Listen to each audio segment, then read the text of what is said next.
Ang collar niya hindi straight, may curve yun siya. Pagka straight yung kinat mong collar, hindi siya makukuha yung design kasi iba yung standing ng straight. Patulis siya, hindi siya aayon sa curve ng neckline.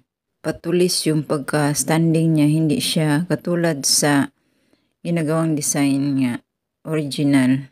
So pagkatapos natin yan makat, itahi na natin siya sa tela. Double natin yung tela, tapos itahi natin yung sa upper part, saka sa side. Bawasan natin yung pinakadulo kasi para hindi siya kakapal kapag binaliktad na. Cut natin yung sobra na tela pero wag nyong isagad-sagad. Dapat may allowance siya na 1/16 para hindi mag-shortage yung tela kapag binaliktad na.